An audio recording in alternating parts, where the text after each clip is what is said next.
Nessa edição da Entrevista Paideia, o programa recebe aqui no estúdio o professor Ernesto Chaves Pereira, que é professor titular do Departamento de Química da UFSCar e também integra o Centro de Desenvolvimento de Materiais Funcionais, o CDMF, que é um dos Centros de Pesquisa, Inovação e Difusão, o CEPIDs, da FAPESP. No centro, o professor Ernesto é coordenador de transferência de tecnologia e, neste mês de maio, nos dias 9 e 10, organiza o segundo workshop de inovação do CDMF. Muito boa noite, Ernesto. Muito obrigada por ter aceito o nosso convite. Boa noite, muito obrigado pelo convite. Já há vários anos que se fala muito em fomento à inovação no Brasil, se discute a relevância de avançarmos em relação à inovação. E, em geral, registra-se, mesmo depois de tantos anos, que ainda há muito por se fazer para que a gente tenha um ambiente propício à inovação. Nesse momento particular do país, principalmente com imensos desafios econômicos, qual é o papel que você atribui à inovação, e também como você avalia qual é o lugar em que a gente se encontra em termos da história da inovação no Brasil, até onde chegamos e até onde ainda precisamos ir? Bom, talvez antes da gente falar só de inovação, e que eu vou usar a palavra tecnologia como sinônimo de inovação, a gente tem que diferenciar o que é ciência do que é tecnologia. Então, a ciência tem algumas características muito peculiares. Então, primeiro, que ela é não precificável. Quer dizer, eu não sou capaz de, hoje, atribuir um valor a algo que foi descoberto e que ainda não tem uma aplicação. Então, não adianta se falar em custo de ciência. Ela não tem preço. Bom, a ciência, quando ela ganha uma aplicação na sociedade, no contexto social, e isso, gente, ele muda de tempos em tempos, tá? Então, lá no século XVIII e XIX, então a máquina a vapor foi o grande, que propiciou o grande avanço tecnológico, em razão de se ter um combustível num país que chamava Inglaterra, que era o carvão. A máquina a vapor evoluiu e provocou, teve como consequência a Revolução Industrial. Então, isso é uma aplicação de algo científico. E a ciência que se faz hoje, normalmente, dentro das universidades, ela pode se tornar tecnologia num futuro. Que futuro? Também não é possível, hoje, determinar que futuro é esse. Há muitos anos eu tive a oportunidade de ler uma revista de 1945, que previa quais seriam as grandes tecnologias do final dos anos 60.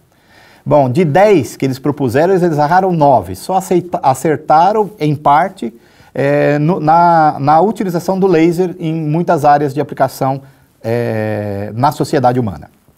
Bom, e a tecnologia? A tecnologia, então, ela é uma aplicação da ciência, mas ela é precificável. Na verdade, no caso da tecnologia, eu tenho que perguntar a quem interessa, quanto vai ser pago por ela, tá? E em que contexto ela é desenvolvida. Então, a tecnologia é uma aplicação da ciência considerando o contexto social que ela existe. Como exemplo disso, hoje se fala muito em sustentabilidade, o que provoca toda uma mudança na forma como se desenvolve novos dispositivos tecnológicos. É a mudança de combustível, é a eficiência, é as regras que a gente chama de química verde, que tem uma série de implicações sobre a geração de resíduos, ou mesmo a geração dos resíduos cotidianos pelas pessoas, como é que eu minimizo isso, como eu diminuo, como pode ser diminuído o impacto ambiental dessa grande quantidade de resíduos que é gerado. Bom, dito isso, em que momento que a gente está no Brasil? Eu acho que eu tenho que voltar a um ponto. Então, para ter tecnologia, eu tenho que ter ciência. Eu tenho que ter ciência. Mais que ter ciência, eu tenho que ter um número de cientistas suficientemente grande, de tal forma que alguns possam se dedicar à ciência e outros, por desejo, porque essa é uma característica de quem faz ciência, faz o que gosta, por desejo, queiram se dedicar à tecnologia. Então, na minha opinião, esse é o nó do Brasil. Nós não temos cientistas em número suficiente. Tá? Há alguns anos atrás, quando se implementou um projeto de expansão das universidades, foi que a comunidade científica brasileira se deu conta disso. Não existiam doutores suficientes para assumir as novas vagas criadas dentro das universidades federais criadas e dos institutos de pesquisa, dos institutos federais de educação superior, que também têm por desejo ter professores altamente qualificados com o título de doutorado nos seus quadros. Não existe cientista suficiente no Brasil para que a gente tenha aquilo que se chama de massa crítica, que tenha muitas empresas de tecnologia, empresas de base tecnológica que usam essa aplicação da ciência em tecnologia sendo fundadas ao mesmo tempo. Uma coisa que você falou, Ernesto, que é muito interessante, é que justamente sem ciência não há tecnologia.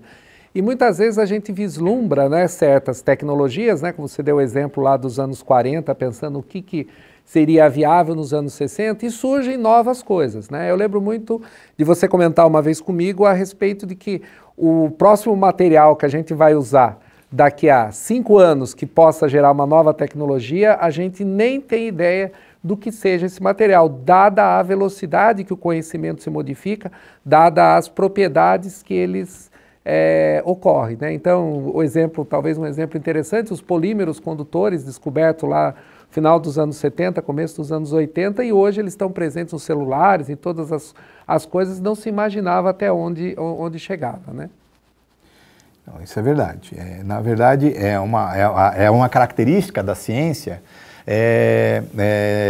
A ciência, na minha opinião, ela avança por causa das boas perguntas que nós somos capazes de fazer e não por causa das respostas limitadas que naquele momento a gente é capaz de responder. O que isso quer dizer? Quer dizer que, na medida que eu tenho um equipamento mais preciso, a resposta que eu dou para uma determinada pergunta, ela pode mudar.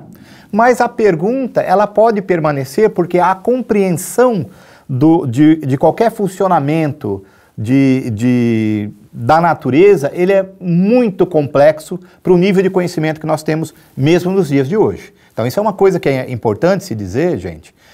Na minha opinião, ainda tem muito mais a ser percorrido em termos de avanço científico do que o que já foi percorrido. Como exemplo disso, um exemplo importante, por exemplo, o sequenciamento do DNA humano que foi feito no final da década de 90, com um esforço imenso de um grande número de cientistas, e que, é verdade, se sequenciou, mas cerca de 90% do código genético ainda não se sabe para que serve. Então a gente só sabe os 10%. Mais importante que isso, ou tão importante quanto isso, não sabe como que essas coisas se relacionam, aquilo que eu já sei com aquilo que eu não sei. Então, pensando, por exemplo, como essa coisa do código genético, eu só entendi 10% de um assunto que é o básico para a existência da gente. É o que nós somos, é determinado pelo código genético, e ainda assim 10% que a gente sabe como funciona, tá? Então, esses aspectos são muito relevantes quando a gente fala de ciência e tecnologia. Ernesto, você já abordou alguns temas críticos em relação à inovação, ao desenvolvimento do conhecimento, da tecnologia, e eu queria falar um pouco agora dos temas que são os eixos principais do próprio CDMF, do Centro de Desenvolvimento de Materiais Funcionais. Então, o CDMF, do qual você é coordenador de transferência tecnológica, tem como áreas prioritárias de atuação saúde, meio ambiente e energia, relacionada, é claro, aos materiais. Nessas áreas, qual é a importância, né, qual é o papel da inovação e quais são os principais desafios?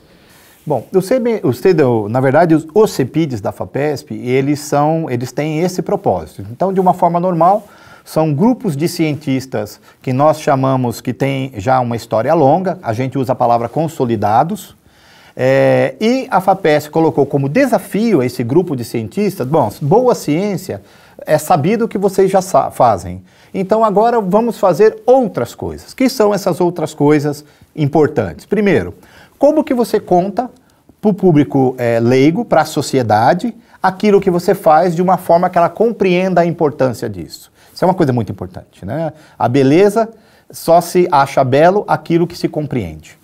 E a outra, como que a gente transforma esse conhecimento básico, fundamental, em aplicações úteis para a sociedade. Aí vem a inovação e a tecnologia que eu estava dizendo agora. Então são esses 3 eixos que norteiam o CDMF.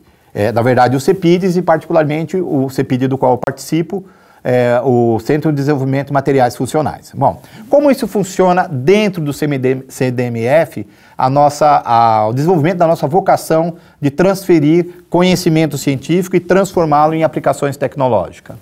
Nós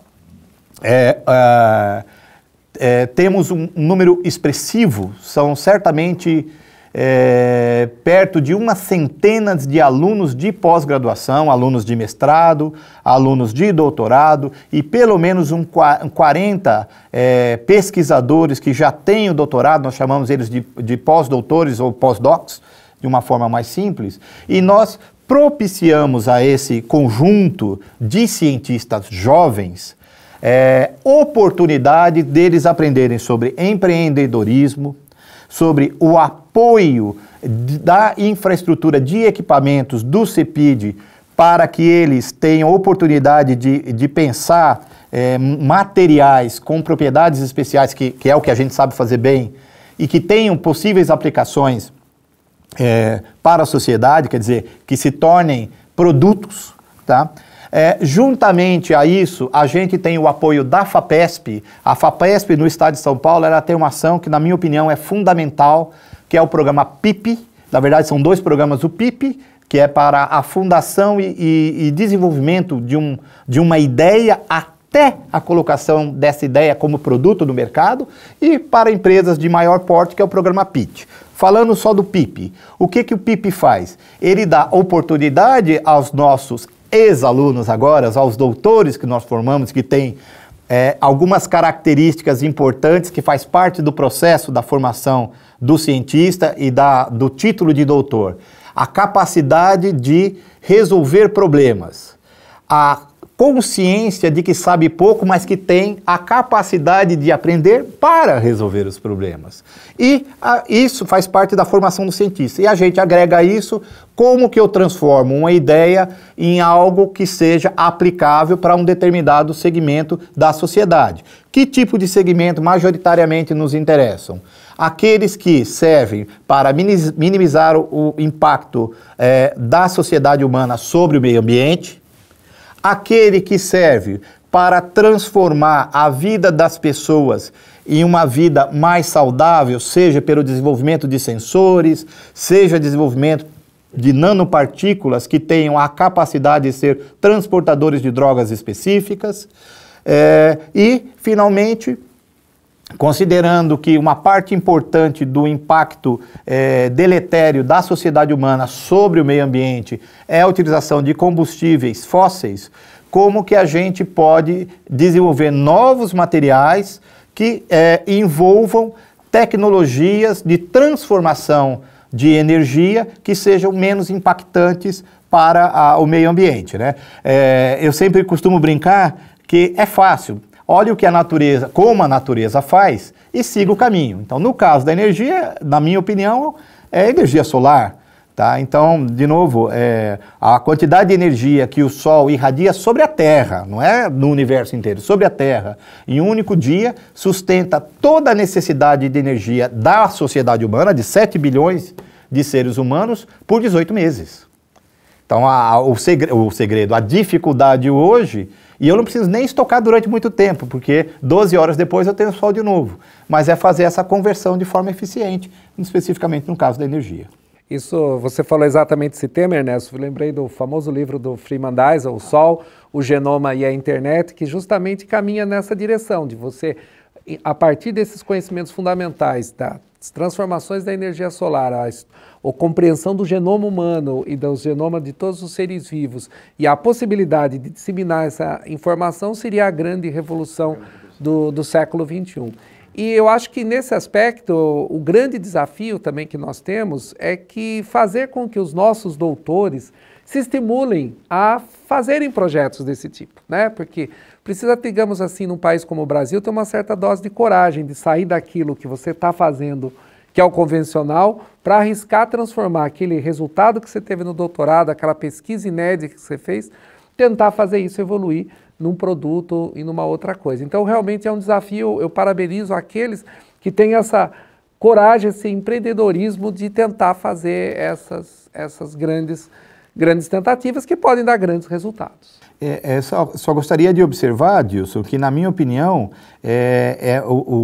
a gente não tem esses doutores com essa vocação simplesmente porque nós não temos doutores suficientes. Eu volto nesse ponto que a gente não tem massa crítica do número de doutores suficiente para que você tenha esse processo de fundação de empresas, do qual faz parte também empresas que não dão certo e fecham, mas fica a experiência, tá? Se tornando corriqueiro e comum. Tá? Na minha opinião, o grande problema que nós temos neste momento é um número insuficiente de doutores. Talvez sobre isso valesse a pena falar que para algumas áreas da ciência, fazer pós-graduação é um investimento na formação. Em outras palavras, o mercado inicialmente te paga muito mal, que vale a pena que eu continue investindo na minha formação num nível de pós-graduação. Para outras áreas que envolvem engenharia, que envolvem muitas áreas de saúde, que envolve mesmo a área de tecnologia da informação, fazer pós-graduação com os valores que são pagos hoje nas bolsas implica em receber menos de 1/5 que o mercado paga para alguém que está iniciando. Resultado, ninguém fica para a formação em nível de pós-graduação. Ninguém fica, é o modo de dizer, um número muito pequeno de profissionais deseja continuar a formação porque o mercado oferece, inicialmente, pelo menos um salário muito maior. Para quem começou a nos acompanhar agora, a gente conversa com o professor Ernesto Chaves Pereira, que é professor titular do Departamento de Química aqui da UFSCar e coordenador de transferência tecnológica do Centro de Desenvolvimento de Materiais Funcionais, o CDMF. Conversamos sobre inovação e eu acho, Ernesto, que em vários momentos da sua fala você já tangenciou um debate que é bastante feito também, que é a quem cabe a inovação. Então, inclusive no workshop, a organização da discussão acontece também, né, discutindo a pesquisa acadêmica, a pesquisa empresarial, falamos dos doutores, onde devem estar esses doutores, onde no Brasil se pratica e onde se deveria praticar a inovação, mas mais do que isso, a gente vislumbra 3 atores principais, então a própria academia, a pesquisa, portanto, acadêmica, o setor empresarial e também o governo, os lugares onde as políticas públicas são formuladas. Qual o papel que você entende que devem ter esses diferentes atores? Justo. Então, acho que o que você falou é fundamental. São papéis diferentes. Então, veja só. Na minha opinião, o papel da universidade é formar recursos humanos. Tá? Quando eu digo formar recursos humanos, tem que se entender que o que se ensina na universidade não é o histórico. Tá? Quando você entra no primeiro grau e você aprende a leitura, é um conjunto de regras bem estabelecidas que existe há muitos anos, claro que tem as reformas ortográficas, mas a estrutura da linguagem, ou a estrutura do pensamento matemático, mesmo um conhecimento superficial da história e da geografia, e mesmo a formação sobre a história do pensamento, que é da filosofia, que são todas áreas importantes de conhecimento, mas é um conhecimento histórico, tá certo? Bom, aqui na universidade, a gente começa ensinando o conhecimento histórico. A minha opinião, por exemplo, sobre um curso que eu acho maravilhoso é o curso de Física. Ao final de 4 anos no curso de Física, o que o bacharel em Física sabe é que ele é capaz de aprender qualquer coisa nova, porque toda a estrutura do funcionamento com um formalismo adequado do funcionamento da natureza, ele aprendeu. E aí você vê físicos trabalhando com novos materiais, que tradicionalmente está na química, ou na engenharia de materiais, ou na engenharia química. Você vê físicos trabalhando com bioquímica, que em princípio é muito mais distante, muito mais próximo dos biólogos do que dos físicos. Você vê físicos trabalhando no mercado financeiro, por que não? Porque conhece o formalismo matemático e tem uma aplicação geral, tá? Então, o papel da universidade é formar recursos humanos. Por que, então, eu preciso fazer pesquisa na universidade? Porque, ainda assim, é como eu disse, ao final da graduação, o aluno está pronto para a tomada de decisão, mas com conhecimento histórico. O conhecimento de ponta, ele toma contato na pós-graduação. que é onde ele pega desafios que ainda não foram devidamente acabados, que não foram devidamente ou profundamente estudados. Daí faz parte, na formação do recurso humano de alta qualidade, que a própria universidade desenvolva novos conhecimentos que suportam a formação desses alunos e, que permita dizer-lhes, faz a felicidade de quem gosta de trabalhar com ciência. Então, nós gostamos muito do que fazemos, tá?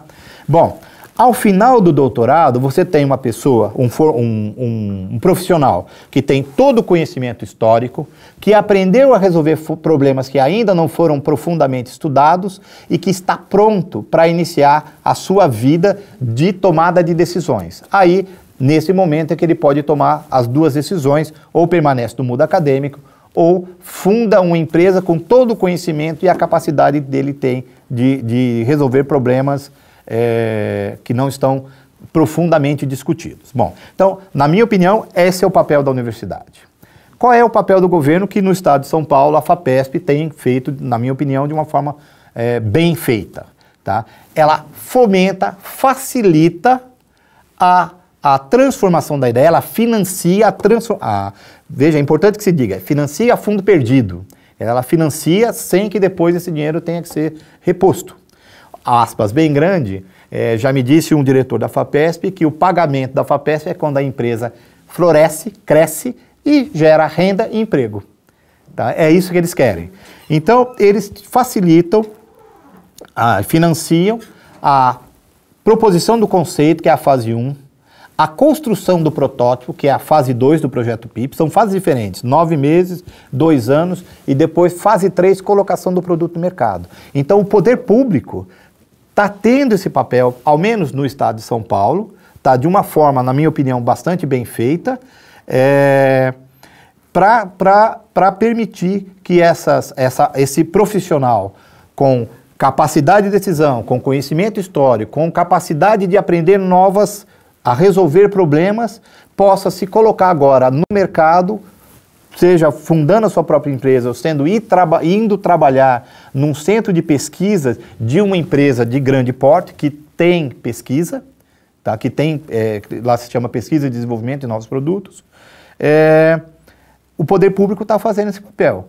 Eu volto ao meu ponto, que o problema hoje aqui ainda é massa crítica, né? Nós não temos problema suficiente. Então, no Brasil, quando você tem um problema de emprego, nós estamos falando de uma forma normal, de emprego de baixa escolaridade, de pessoas que têm pouca formação.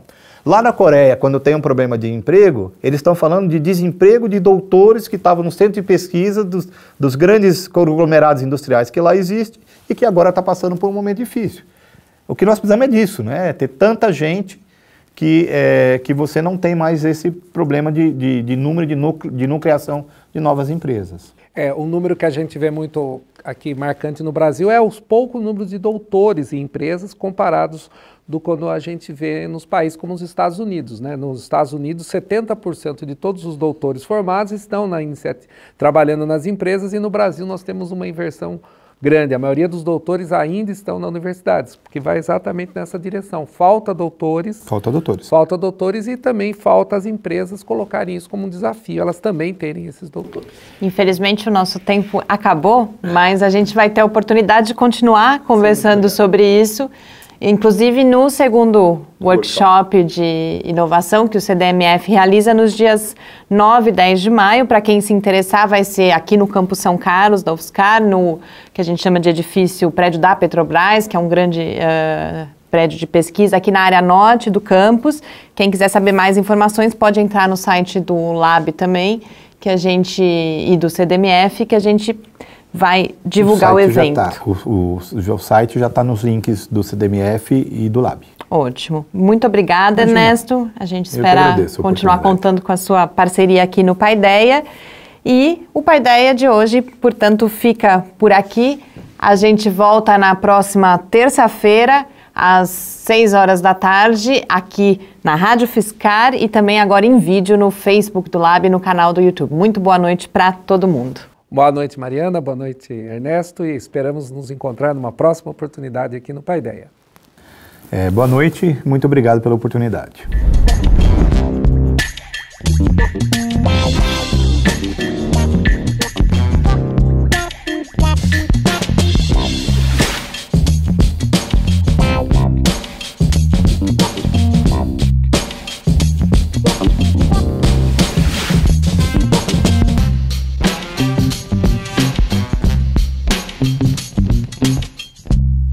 Obrigado.